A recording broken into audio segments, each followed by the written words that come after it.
Russia, Turkey and Iran's efforts aimed at solving the Syrian crisis has borne fruit, paving the way for the holding of the future National Dialogue Congress in Sochi, Turkish politicians have told Sputnik.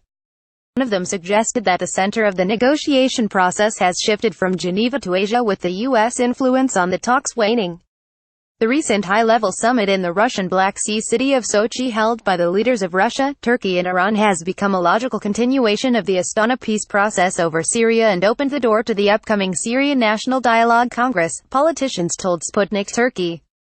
From the outset we said that regional cooperation can contribute to the maintenance of security, Turkish MP from the ruling Justice and Development Party AKP Berat Kankar, co-chairman of the EU-Turkey Joint Parliamentary Committee, said. Based on the same goals pursued by Russia, Iran and Turkey, we are actively moving towards a positive outcome in resolving the Syrian conflict. For our region, such events as the last summit are of much greater importance, since they are aimed at ending the chaos that prevails here and ensuring order and prosperity in the first place. On November 22, the leaders of Russia, Turkey and Iran met in the Black Sea resort city of Sochi to discuss the progress that has been made in the Syrian settlement process and the steps necessary to ensure the complete and long-term normalization of the political and security situation in the country. Commenting on the Russo-Turkish-Iranian synergy, the politician emphasized the leaders' unanimous support of Syria's territorial integrity, the fight against terrorist organizations and the political model chosen in accordance with the popular will. According to Kankar, the international community should participate in the process of resolving the Syrian crisis and provide the necessary support to the people of Syria. Öztürk Yılmaz, the Turkish opposition Republican People's Party CHP deputy chair responsible for foreign relations, highlighted that Ankara's attitude to the Syrian conflict has undergone serious changes. The parliamentarian noted that the AKP had initially taken a pro-American stance. However, when the U.S. turned its back on it, the ruling party began to strengthen its ties with Russia. While previously the AKP demanded that Syrian President Bashar al-Assad should step down, today it has become clear that the participation of the Syrian leader in the peace process, at least for a certain period of time, is necessary, the politician pointed out.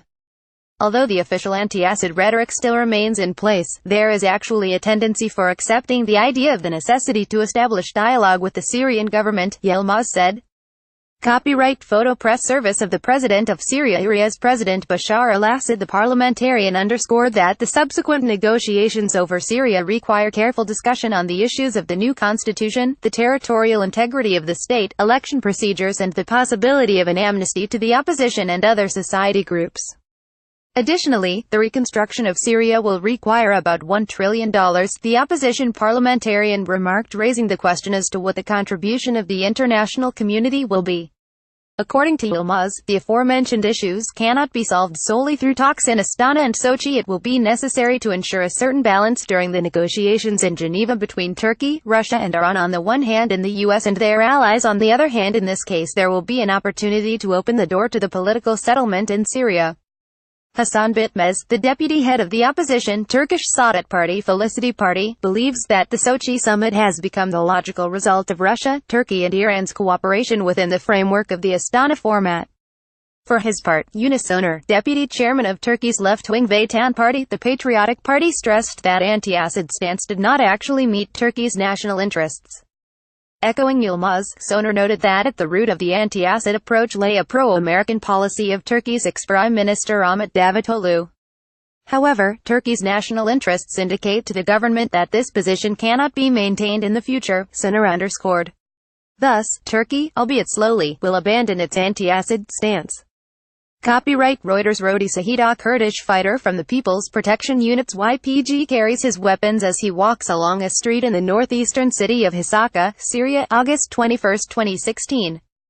Syrian National Dialogue Congress and the Kurdish issue. The Turkish politicians positively evaluate the upcoming Syrian National Dialogue Congress, which is likely to gather Syrian opposition and government delegates in Russia's Sochi in December.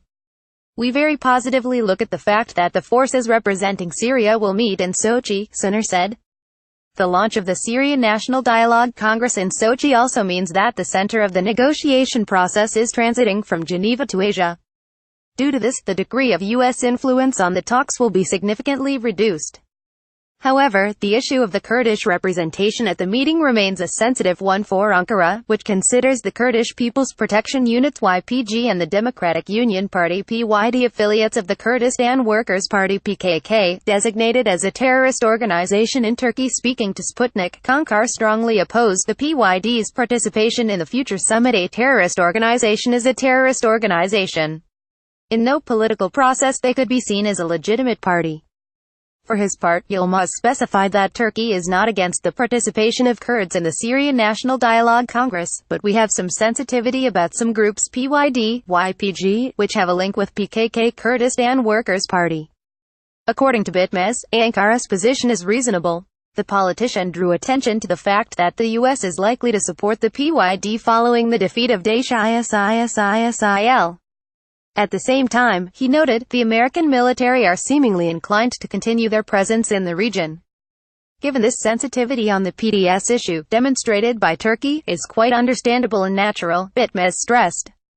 Meanwhile, Turkish Deputy Prime Minister Bekir Bozdağ told Kanal 24 TV that if the United States does not keep its promise to cease military assistance to the YPG, then the United States would be deceiving the whole world. While Turkey, being one of the three Syrian ceasefire regime guarantors, continues de-escalation efforts in Syria in the framework of the Astana process, the U.S. has been providing support for the Syrian Kurdish Democratic Union Party PYD and the YPG, as well as the Syrian Democratic Forces, aimed at fighting Daesh.